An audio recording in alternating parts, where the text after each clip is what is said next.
اهلا بيكم في حلقه جديده بودكاست مع الدكتور حسن الخباز، خبير الاقتصاد التنموي والمحاسب القانوني. المره دي الحلقه احنا هنخصصها للنادي الاسماعيلي. طبعا يعني دايما الكلام عن النادي الاسماعيلي، احنا كان في سابق لينا بودكاست قبل كده. المره دي الاحداث يعني متلاحقه وسريعه، فاعتقد ان احنا في قضايا يعني كتير بتهم الناس وبتهم الجماهير وبتهم اعضاء الجمعيه العموميه فيما يخص النادي الاسماعيلي.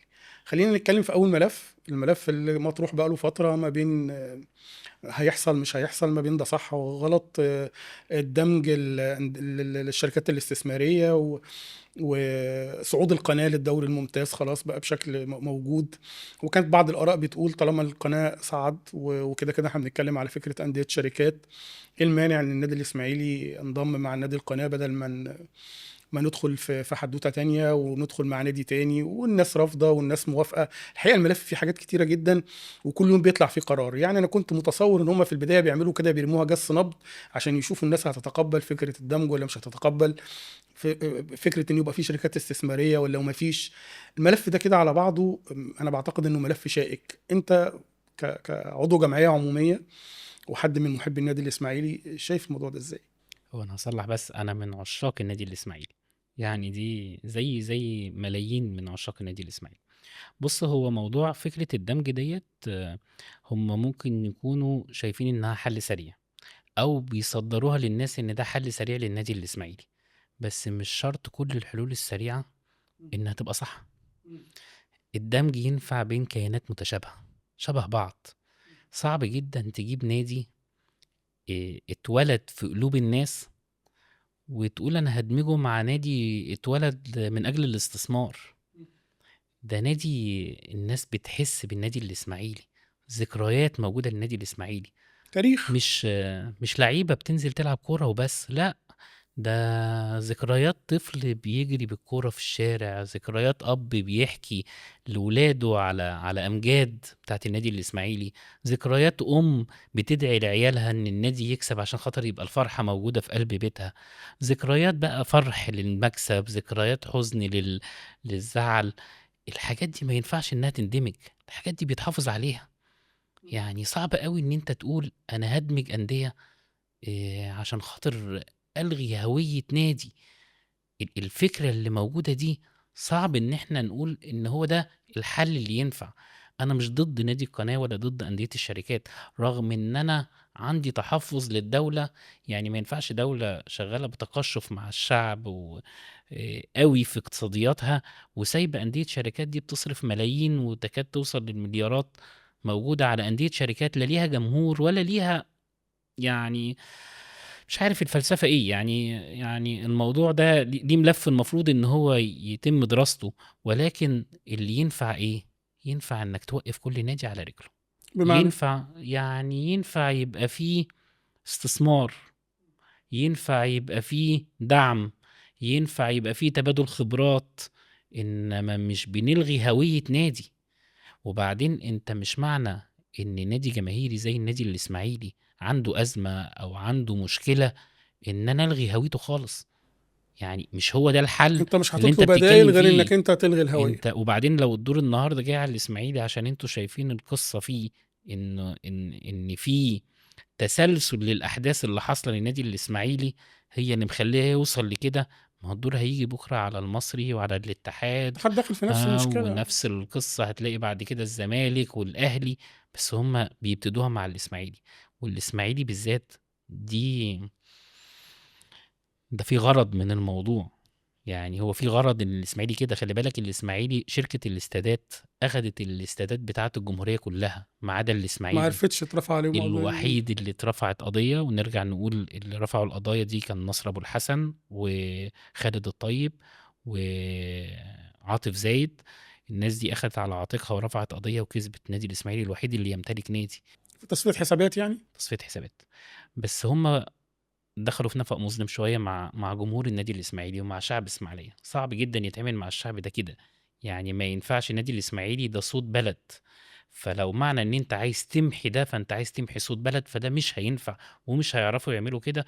والحلول هتبقى قاسية جدا ما بيننا وما بين متخذ القرارات ديت. احنا مش هنبقى واقعين تحت حساب سمسرة وعمولات عايزة تتعمل، واللي بيدفع تمنها هو النادي الإسماعيلي. مش هينفع إن أنت تطمس معالم بلد، ذكريات بلد. أنت ممكن تتشارك أنا وأنت تشارك في المال، إنما صعب قوي إن أنا أتشارك معاك في الانتماء. تاريخ، محدش بيشترك في التاريخ. ده نادي ما ينفعش ان انت تعملوا كده اهو. ما ينفعش ان انتوا تخشوا على حتة وتقولوا ايه احنا هنطمس ده وهنحط نادي ما اعرفش ايه اللي موجود. لا، ده نادي، ده بلد بحالها. هو ممكن يكون بالونة جس نبض كده عشان يشوفوا آراء الجماهير ايه، وممكن يتراجعوا خطوة لورا يقول لك لا احنا مش هنعمل كده. لكن خليني اخدك في هم حتة. عرفوا، خلي بالك، لا يعني لا خلي طبعا بالك هم وصلت الرسالة، عرفوا ان لو وصلت يعني. عملوا، لان اصل في قرارات عشان تتاخد هتبقى جمعيه عموميه، فوقفوا فيها وعايزين يكملوا العرقله. اصل انت اللي بيحصل كمان من التحكيم للنادي الاسماعيلي حاجه تخليك موضوع مش طبيعي ومش واقعي ابدا اللي بيحصل للنادي الاسماعيلي. فلو انتوا هتشتغلوا على لا، يعني في ردود، يعني ان الشعب الاسماعيليه ده الشعب اللي وقف في مقاومه ضد الانجليز، والشعب اللي موجود اللي هاجر سنه 42 لما الطيران الالماني كان موجود، وهاجر في سنه 56 وهاجر في 67 ورجعوا عشان ارضهم وعشان يحافظوا على بلدهم. مش هيسيبوا ناديهم يروح كده بالسهل. طيب خلينا اوصل لمرحلة يعني ايه، نقول من الاخر يعني اذ ربما الامور تصل لمرحلة مقفولة ويبقى عندناش حل غير ان مش هياخدوا بالنظام القديم، انه يبقى فيه كذا يعني يصعدوا بقى بعد كده ونمشي الفرق مع بعضها و12 فريق هنا. الحلول اللي هم بيحطوها كلها، خلينا نقول ان هم هيوصلوا في المرحله النهائيه ان الاسماعيلي خلاص هينزل، في هبوط للاسماعيلي. يعني ده استكمال للمسلسل الهبوط، ان وارد هو جدا، ان هم خلينا يوقعوا نقول ان النادي. هو ده وارد انه يكون موجود. طيب هل في حلول قانونيه تنقذ الاسماعيلي وتخرجه من المساله دي؟ لا، هي حلول دي في عوار في قلب الدوري المصري. لا تاني سمحت، في ايه؟ في عوار في قلب جدول الدوري المصري بالفرق يبقى اللي ايه موجوده. العوار بقى الفرق اللي موجوده دي؟ واحنا الموضوع انا عايزين نتفرج على حلول، انا مش هنطرح حاجات نعمل مشكله وازماتها وهم يعني لسه بيناقشوا. انما لو هيتكلموا ان هو مسلسل اللي اشتغلوه على النادي ان هو يوقعوه ويفضل يبقى بالطريقه ديت وينزل ويهبط ويسيبوه كده هوت، فلا. انت في عندك مشكله اصلا في قلب الدوري. انت في انديه مراكزها الرئيسيه واحده، مصادر الصرف واحده. يعني عندك في قطاع البترول في عندك بتروجيت وإنبي، في قلب الميزانية بتاعت كل شركة من دول دعم الشركات. في قرار بيتخذ لتعيين مجالس الإدارات ديت بموافقة الوزير، يبقى في تضارب مصالح، ده في إضرار في الدوري المصري. نفس الكلام ده بينطبق على طلائع الجيش وحرس الحدود. قربها لي شويه برضو، مش فاهم ايه التضارب فيها. هو بص، القانون بتاع الفيفا بيقول لك ايه، ان ممنوع أندية يبقى في توحيد قرار عشان ما يأثرش على جدول الدوري. يعني انت هم ممكن يكونوا يعني لفوا من الحته دي وعملوا ان هنا مجلس اداره مثلا عملوا ده البتروجيت، مجلس وعملوا إدارة وده مجلس مجلس اداره، إدارة، فانا لفيت على وإن دي الموضوع ليها ده. ميزانية ودي ليها ميزانية. لكن هو في وطبيعي الاخر إن ان دي اتحاد ميزانيه واحده. الكورة بيقبل كل الأندية اللي جاية بتتقدم، بس دوت ما يعفيش إن في عندهم أزمة في الحتة دي وفي عندهم عوار في الحتة دي. إن الأساس اللي بيوزع القرار موجود واحد، هو الدعم اللي جاي لطلائع الجيش وجاي لحرس الحدود جاي هو منين؟ من مكان واحد. من وزارة واحدة. لا، طب ما هو ده في عوار. هيتكلموا هما مع الإسماعيلي في الحتة دي هيلاقوا شعب كامل 1.5 مليون موجود غير المحبين والمؤيدين ليهم رافعين قضايا بعوار يعني في موجود في القضايا الدوري. دي قانونيا ممكن ان هي هتشتغل عليها. يعني لو هما المسلسل هيستكمل بالطريقة دي، لا هيلاقوا في ردود فعل موجودة من شعب إسماعيلية. يعني انا شايف ان ده، انا حاجه اول الحقيقه انا يعني مش اول مره اسمعها، واعرف ان في عوار في الدوري عشان انديه الشركات. انا فاهم ان في انديه شركات، لكن هو انا بدات افهم دلوقتي. ايوه، بس لازم كل الانديه دي تبقى كلها انديه مستقله، مفيش انديه مشتركه او مركز ادارتها واحد. ما تجيش تقول لي ان ده مجلس اداره وده مجلس اداره. ده مجلس اداره وده مجلس اداره، ولكن جهه الصرف واحده، الجهه اللي بتعين ومسؤوله عن التعيين هي جهه واحده. جهه واحده، موجود في قلب ميزانيات كل الانديه ديت. الاربع انديه اللي بكلمك عليهم دعم الشركات، فدعم الشركات جاي من وزاره واحده، يبقى مفيش استقلاليه القرار، فده ممكن يأثر على الدوري. انا لسه ما اتكلمتش على الانتقالات وما اتكلمتش على البيع وما اتكلمتش على الحاجات دي كلها. لكن انت بتتكلم فانا في مش حاجه فيها اجراء انا قانوني. بتكلم في نقطه فيها اجراء قانوني. عايز اقول لك لو فضل المسلسل ده شغال بالطريقه دي، رد فعلنا هيبقى يعني رد فعل شعب بقى، شعب اسماعيليه. شوفوا بقى اللي قاوموا الانجليز وحاربوهم وكانت الارض بتاعتهم دي كل بيت يعني مقدم شهيد للدفاع عن البلد دي، يقدر برضه يبقى كل الناس دي كلها بتدافع عن ناديها وتعرف تدافع عنه كويس جدا، لان ده صوت بلد. احنا المشكله ان النادي الاسماعيلي مش نادي كوره، ده صوت بلد احنا بنتكلم عليه. ما حدش قادر يتصور ان ممكن يشوف الاسماعيلي في درجه تانية ولا في دوري محترف، يعني ما حدش قادر يستوعب. انا معاك لو الاسماعيلي بينزل مش بفعل فاعل، انما اللي بيحصل كارثه.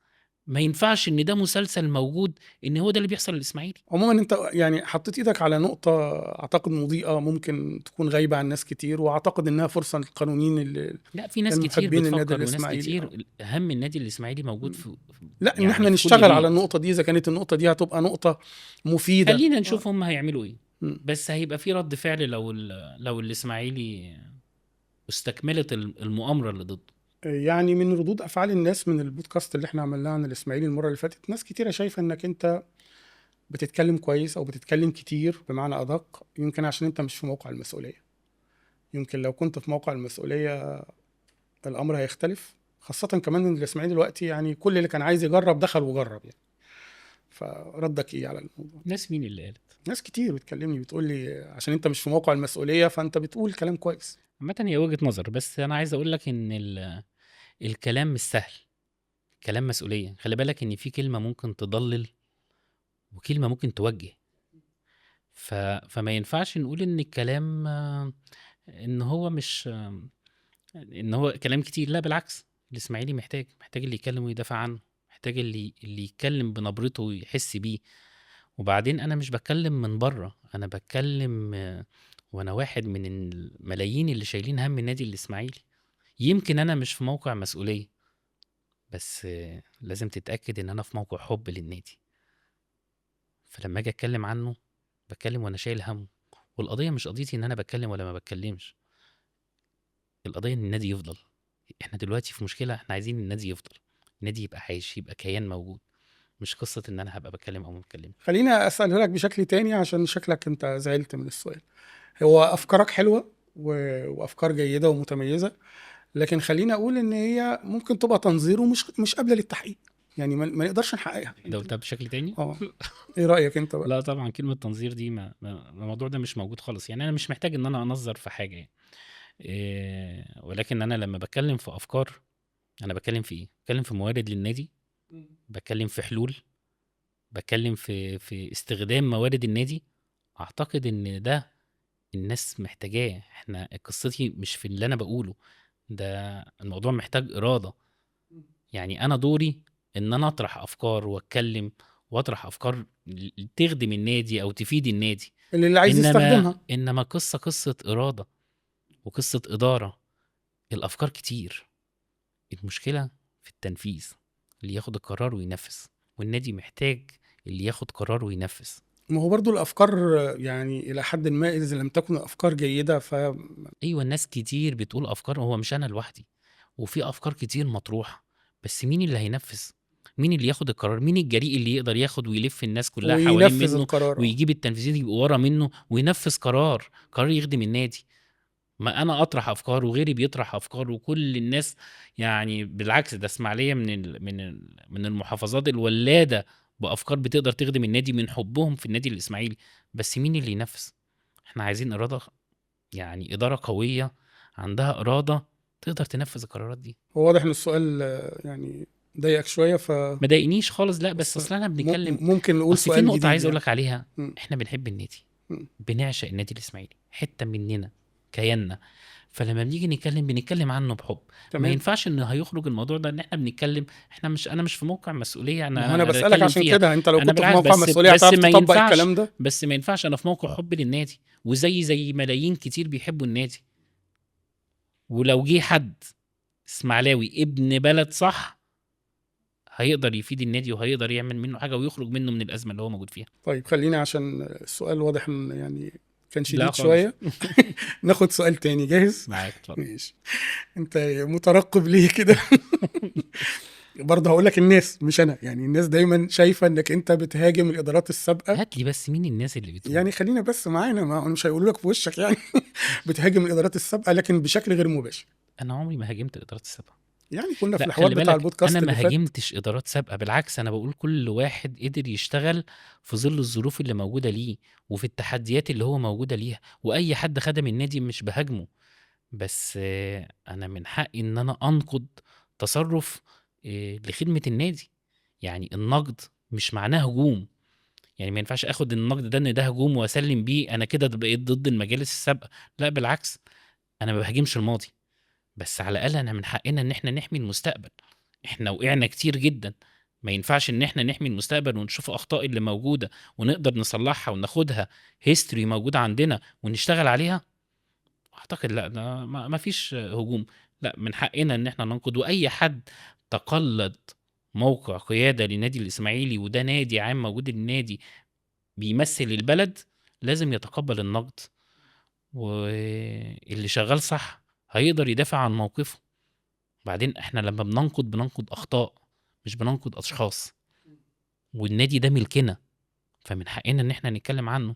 بس مع ذلك احنا بننقد مش هجوم، احنا بننقد عشان بندور لمستقبل افضل للنادي. كفايه اللي يعني احنا وصلنا له، للاصلاح، احنا دايما كنا بنقول كده حتى في يعني كفايه اللي احنا وصلنا له للنادي. يعني احنا عايزين ان حتى كلامنا اللي يتقال او نقدنا اللي يكون موجود هو هدفه الاصلاح، مش هدفه ان احنا بنتكلم على الناس او بنقول ده كويس او وحش، يعني بعيدا عن الشكل الجماهيري. طيب يعني انت عندك المقالة بتاعتك اسمها من الاخر، يعني فخليني اختم بسؤال من الاخر.